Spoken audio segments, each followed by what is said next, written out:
विधानसभेचा अजून चालू आहे. त्याचं निलंबन वगैरे झालं. निलंबन झालं त्याचं. पण सर त्याच्यामध्ये केलं आता कोर्टामध्ये कोण आलं की कोर्टामध्ये केस झाली त्याच्यामध्ये त्यांनी मेन्शन नाही केलं असं काय की स्टेटमेंट झाली स्टेटमेंटमध्ये असं काही मेन्शनच नव्हतं. आपण लावले पण ते घेत नव्हते पाहिजे. आपण नाही लावू शकत. त्याची खूप दहशत आहे. त्याचा भाऊ कॉलेज ते बोलतो की घराकडे उपवास तसे तसे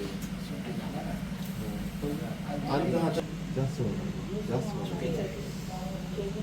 दुःख वाटतं की आपलं सगळं असून पण आपल्यावरती असे होतं.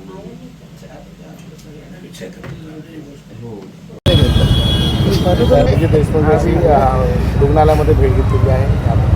2 दिवसापूर्वी अभिजित देशमुख यांच्यावर जो काही हल्ला झाला, सर्वप्रथम तर त्या हल्ल्याचा मी निषेध करतो आहे.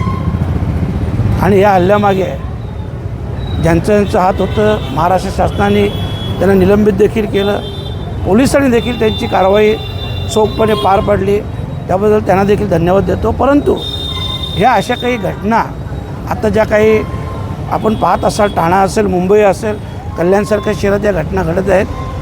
खरं म्हटलं तर या माणुसकीच्या दृष्टीने आणि एकात्मतेच्या दृष्टीने चुकीचे आहेत. आणि असं काही लोकांच्यामुळं सगळे समाज बदनाम होतात. आणि म्हणून असे जे काही चुकीचे लोक असतील यांच्यावर त्वरित कारवाई व्हायला पाहिजे आणि कठोराती कठोर कारवाई व्हायला पाहिजे, जेणेकरून पुन्हा अशा प्रकारे कोणीही अशा प्रकारची वर्तणूक करणार नाही. एवढंच सांग. शुक्ला हा